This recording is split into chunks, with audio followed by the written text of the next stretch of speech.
नमस्कार, मैं गोविंद कुमार, जिला शिक्षा एवं प्रशिक्षण संस्थान बलरामपुर, प्रवक्ता सामाजिक विज्ञान। देखिए, सामाजिक विज्ञान 2 के अंतर्गत हम जो है डीएलएड 4 सेमेस्टर में भारत के प्राकृतिक प्रदेश के बारे में चर्चा करेंगे। तो पहले भारत के बारे में हम चर्चा कर लेते हैं। भारत की जो स्थिति है वो एशिया महाद्वीप का देश है जो दक्षिणी एशिया के मध्य में स्थित है। इसकी जो आकृति हम देखते हैं तो इसकी आकृति जैसा प्रतीत हो रहा है चित्र में चतुष्कोणीय है। इसकी आकृति चतुष्कोणीय है। इसका अक्षांशीय दृष्टि से देखें तो यह उत्तरी गोलार्ध में स्थित है तथा देशांतरीय दृष्टि से हम नजर डालते हैं तो पूर्वी गोलार्ध में स्थित है। तो देखिए, अब जैसे कि 0 डिग्री अक्षांश पृथ्वी के गोलार्ध को दो भागों में बांटता है, उत्तरी गोलार्ध और दक्षिणी गोलार्ध। 0 डिग्री देशांतर जो है पृथ्वी को दो भागों में विभक्त करता है, उत्तरी गोलार्ध और दक्षिणी गोलार्ध। वहीं पे 0 डिग्री देशांतर जो है पृथ्वी को दो भागों में विभक्त करता है, पूर्वी गोलार्ध और पश्चिमी गोलार्ध। इस प्रकार से जो है भारत की स्थिति जो है अक्षांशीय दृष्टि से उत्तरी गोलार्ध में और देशांतरी दृष्टि से हम देखेंगे तो पूर्वी गोलार्ध में स्थित है। इस प्रकार से भारत की स्थिति है। तो भारत का अक्षांशीय और देशांतरी हम विस्तार देख लेते हैं। भारत का जो अक्षांशीय विस्तार है 8 अंश 4 मिनट उत्तर से 37 अंश 6 मिनट उत्तरी अक्षांश के मध्य स्थित है। वहीं पे इसका देशांतरी विस्तार पर हम नजर डालते हैं तो इसका जो देशांतरी विस्तार है 68 अंश 7 मिनट पूर्वी देशांतर से 97 अंश 25 मिनट पूर्वी देशांतर के मध्य स्थित है। अब इसका हम बिंदु पर चर्चा कर लेते हैं कि इसका सबसे उत्तरतम बिंदु जो है वह जम्मू कश्मीर में इंदिरा कॉल के नाम से जाना जाता है। वहीं पे सबसे दक्षिणी यानी मुख्य भूमि पर सबसे दक्षिणी बिंदु जो है वो कन्याकुमारी है, यह मुख्य भूमि पर। वैसे सबसे दक्षिणतम बिंदु अगर हम कहेंगे तो वह जो है इंदिरा पॉइंट है जो कि अंडमान निकोबार द्वीप समूह में स्थित है। तो ये इसका सबसे दक्षिणतम बिंदु हो गया। अब सबसे हम पश्चिमी बिंदु देखते हैं तो सबसे पश्चिमी बिंदु जो है गुजरात में गोरमोता के नाम से जाना जाता है, गोरमोता के नाम से जाना जाता है। वहीं पे सबसे पूर्वी बिंदु हम देखते हैं तो पूर्वी बिंदु जो है अरुणाचल प्रदेश में किबुथु के नाम से जाना जाता है, किबुथु है अरुणाचल प्रदेश में। वहीं पर हम इसकी लंबाई और चौड़ाई देख लेते हैं। भारत की लंबाई, भारत की जो लंबाई है उत्तर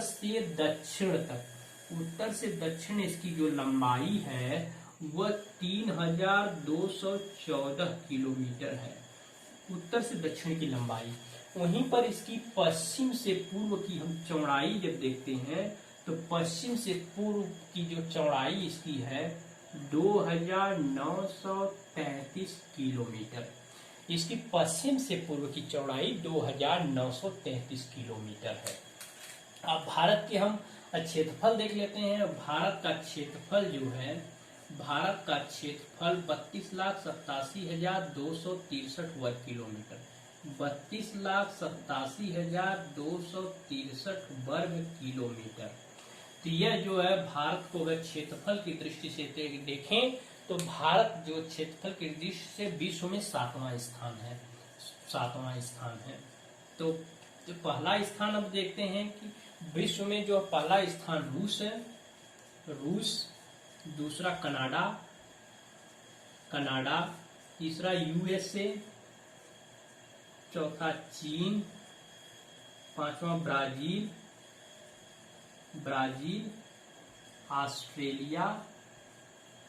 ऑस्ट्रेलिया और जो है 7वां नंबर भारत का है, 7वां भारत का। ठीक, क्षेत्रफल की दृष्टि से भारत का विश्व में 7वां स्थान है।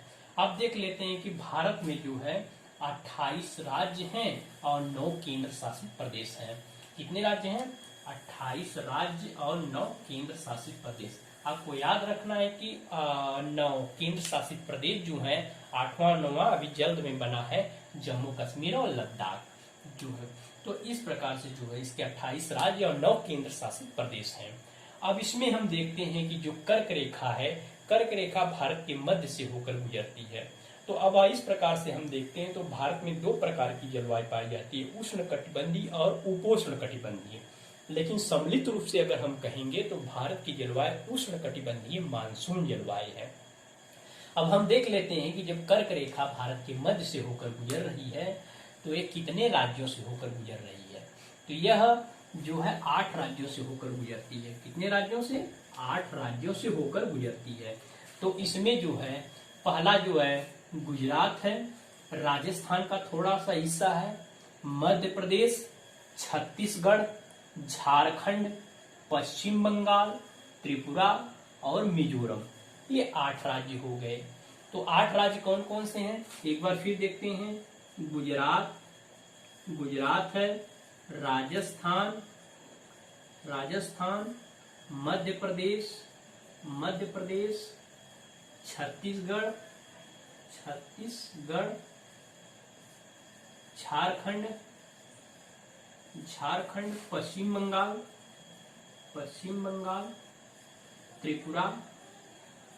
त्रिपुरा और मिजोरम।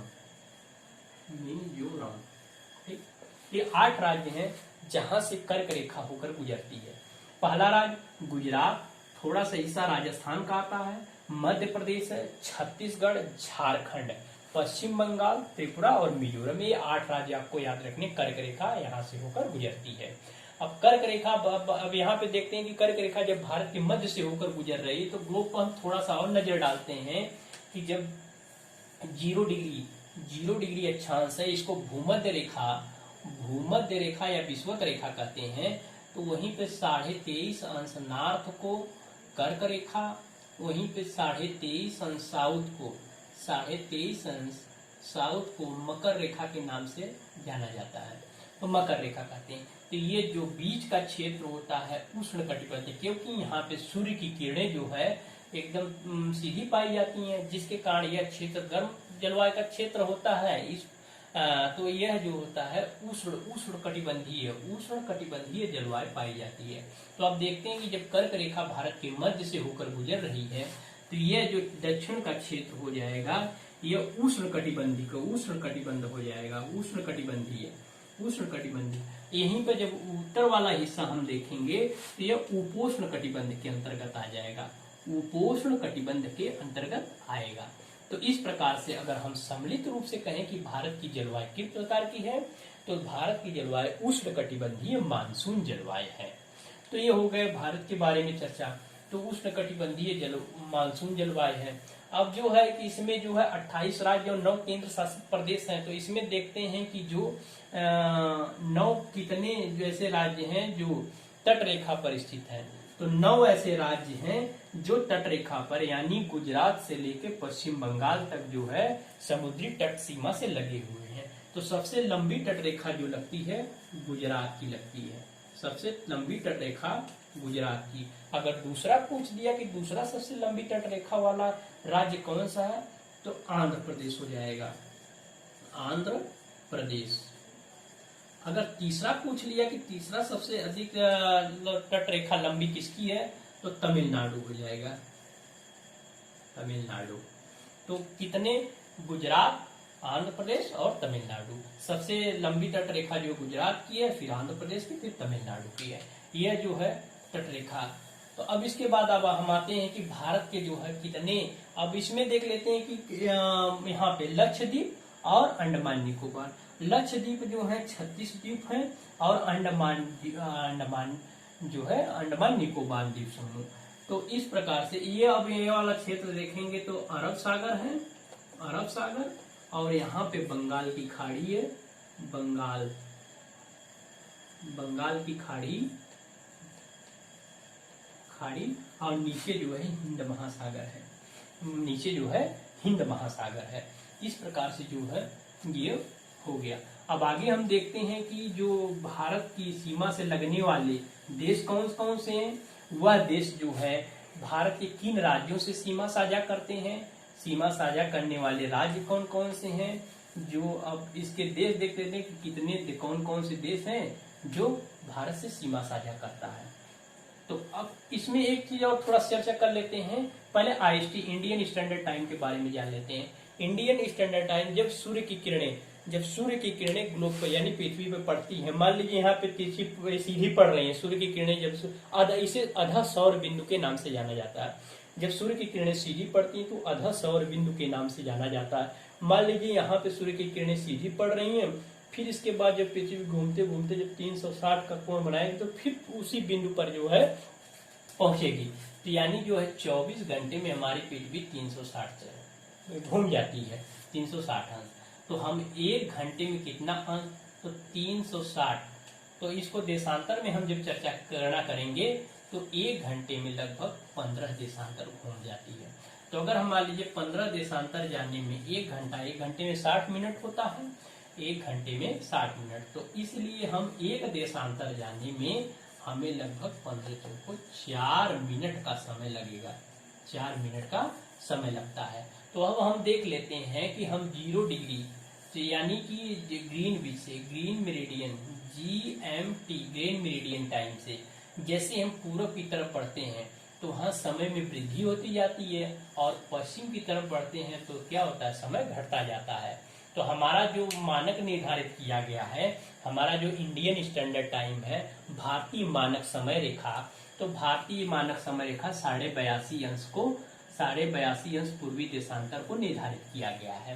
तो यह निर्धारित किस प्रकार से किया गया है, सबसे पश्चिमी बिंदु 68 अंश 7 मिनट, 68 अंश 7 मिनट प्लस 97 अंश 25 मिनट बाई 2, तो 82.5 अंश लगभग मध्य में आ जा रहा है पूर्वी देशांतर। इस प्रकार से जो है इसका इंडियन स्टैंडर्ड टाइम निर्धारित किया जाता है। तो ये लगभग बीच में होना चाहिए। अब देखते हैं भारतीय मानक समय रेखा कितने राज्यों से होकर गुजरती है। तो भारतीय मानक समय रेखा जो है 5 राज्यों से होकर गुजरती है। तो 5 राज्य कौन कौन से हैं, उत्तर प्रदेश, मध्य प्रदेश, छत्तीसगढ़, उड़ीसा, आंध्र प्रदेश। कौन कौन से एक बार फिर देते हैं, उत्तर प्रदेश, मध्य प्रदेश, छत्तीसगढ़, उड़ीसा और आंध्र प्रदेश। ये इतने राज्यों से होकर जो है जाती है। तो अब देख लेते हैं कि जो इलाहाबाद के, उत्तर प्रदेश में इलाहाबाद के पहले नैनी से लोग जाते थे, लेकिन अब इलाहाबाद के नैनी से नहीं होकर जाती है। अब यह जो है मिर्जापुर के अमरावती चौराहे के पास से होकर जाती है। वहां पे जो है भारत का मानक समय निर्धारित किया जाता है कि यहाँ से समय जो है, यह एक काल्पनिक रेखा है, वहां से जो है मिर्जापुर के अमरावती चौराहे के पास से गुजरती है। तो इसमें काफी लोगों को कंफ्यूजन रहता है कि यह इलाहाबाद के नैनी से नहीं, ये इलाहाबाद के नैनी से नहीं होकर गुजरती है, यह मिर्जापुर से जो है अमरावती चौराहे के पास से होकर जो है गुजरती है। तो यह कितने राज्यों से होकर गुजरती है, 5 राज्यों से गुजरती है। GMT से कितने घंटे आगे है, तो हमने गणना करना बता दिया कि 15 देशांतर जाने में 1 घंटे का समय लगता है। तो हम 82.5 अंश क्या है, पूर्वी देशांतर में है। तो इस प्रकार से हम जो है GMT से 5.5 घंटे क्या है, 5.5 घंटे हम आगे हैं। इसको आप कैलकुलेट करके गणना करके निकाल सकते हैं। तो यह है जो है इंडियन स्टैंडर्ड टाइम। जो समय यहाँ पे निर्धारित किया गया, जो समय यहाँ बजेगा, वही समय पूरे भारत में, चाहे वह अरुणाचल प्रदेश की बिथू हो, चाहे गौर माता गुजरात में हो, चाहे जम्मू कश्मीर में इंदिरा कॉल हो, चाहे कन्याकुमारी हो, जो समय इस पे निर्धारित किया गया है वही समय पूरे भारत पर लागू। इसे भारतीय मानक समय रेखा कहते हैं। अब हम आगे बढ़ते हैं कि भारत के जो है विश्व किन किन देशों से सीमा लगती है भारत की। अब देखते हैं कि यहाँ पे जो है पाकिस्तान की सीमा जो है भारत के 4 राज्यों से लगती है। वह कौन कौन से राज्य हैं, पहला है गुजरात, दूसरा राजस्थान, तीसरा पंजाब और चौथा जम्मू कश्मीर है। ये 4 राज्य हैं जो पाकिस्तान से सीमा साझा करते हैं, भारत के राज्य। अब देखते हैं कि यहाँ पे 106 किलोमीटर की सीमा साझा जो है अफगानिस्तान करता है। अफगानिस्तान 106 किलोमीटर की सीमा, जो कि यह POK वाले क्षेत्र में है, पाक अधिकृत कश्मीर, यह पाक अधिकृत कश्मीर कहलाता है। इसमें जो है यह 106 किलोमीटर की सीमा जो है अफगानिस्तान जो है सीमा साझा। अगर भारत का हम सही मायने में अगर हम जो नक्शा देखते हैं, तो हम अगर नक्शा बनाते हैं तो ये इस प्रकार से होगा, ये इस प्रकार से। क्योंकि ये जो है अक्साई चीन है, अक्साई चीन, क्योंकि इस पे जो है चीन का कब्जा है। जब 1962 में हम चाइना से युद्ध हार गए थे, तो इस क्षेत्र पे जो है चीन का कब्जा हो गया था। और जो POK वाला क्षेत्र है, यह जो है पाकिस्तान का इस पे कब्जा है, तो इसको पाक अधिकृत कश्मीर कहते हैं। वहीं पे यह जो है यहीं पे थोड़ा सियाचिन ग्लेशियर है जो भारत का इस पे कब्जा है, जो बराबर चाइना से बराबर विवादित रहता है, सियाचिन ग्लेशियर। तो ये अक्साई चीन का हिस्सा है। तो इस प्रकार से जो है 106 किलोमीटर की सीमा अफगानिस्तान। अब देखते हैं कि चीन जो है किन किन राज्यों से सीमा साझा करता है। चीन देख लेते हैं कि किन किन राज्यों से जो है सीमा साझा करता है। तो चीन की जो सीमा लगती है वह जम्मू कश्मीर से लगती है, हिमाचल प्रदेश, उत्तराखंड, सिक्किम और अरुणाचल प्रदेश। उत्तर प्रदेश, जम्मू कश्मीर, इसके बाद हिमाचल प्रदेश, उत्तराखंड, सिक्किम और अरुणाचल प्रदेश, ये 5 राज्यों से जो है सीमा साझा करता है। कौन? चीन। अब देखते हैं कि यहीं पे जो है नेपाल है। नेपाल एकदम बिल्कुल पड़ोस में, बिना वीजा के घूमा जा सकता है। यहाँ पे आप लोग बिना पासपोर्ट और वीजा के जो है जा सकते हैं, मौका मिले तो जरूर जाइए। देखते हैं कि यहाँ पे जो पाकिस्तान की जो सीमा है किसी किसी साझा, यहीं पे उत्तराखंड से सीमा साझा करता है, उत्तर प्रदेश से सीमा साझा करता है, बिहार से सीमा साझा करता है, अब बिहार से सीमा साझा करता है, पश्चिम बंगाल का थोड़ा सा हिस्सा आता है और सिक्किम से सीमा साझा करता है। ठीक, नेपाल के बाद अब आते हैं भूटान। यहीं पे भूटान एक देश है। भूटान जो है किससे किससे सीमा साझा करता है? सिक्किम से सीमा साझा करता है। वहीं पे अरुणाचल प्रदेश से सीमा साझा करता है। फिर इसके बाद असम से सीमा साझा करता है और इसके बाद पश्चिम बंगाल से सीमा साझा करता है। ये 4 देशों से, 4 राज्यों से, भारत के 4 राज्यों से सीमा साझा करता है। अब इसके बाद यहाँ पे म्यांमार है। म्यांमार देख लेते हैं किन किन से सीमा साझा करता है। म्यांमार जो है अरुणाचल प्रदेश से सीमा साझा करता है, नागालैंड से सीमा साझा करता है, मणिपुर से सीमा साझा करता है और मिजोरम से सीमा साझा करता है। 4 राज्यों से जो है भारत के सीमा साझा करता है। अब यहाँ पे आ जाते हैं बांग्लादेश। बांग्लादेश एक ऐसा देश है जो सबसे लंबी सीमा साझा करने वाला देश है भारत से। यह लगभग भारत से 4096 किलोमीटर सीमा साझा करने वाला देश है बांग्लादेश। तो अब देख लेते हैं कि बांग्लादेश जो है भारत के किन किन राज्यों से सीमा साझा करता है। यहाँ पे देख लीजिए पश्चिम बंगाल है। पश्चिम बंगाल के बाद यहाँ असम का क्षेत्र है। पश्चिम बंगाल हो गया, असम हो गया, मेघालय हो गया, त्रिपुरा हो गया और मिजोरम हो गया।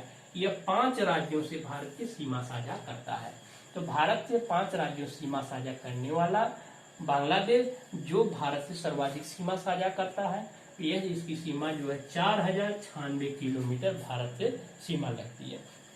और सबसे नीचे में है जो है श्रीलंका, जो पाक जल संधि से जो है भारत से अलग होता है, मुख्य भूमि से अलग होता है।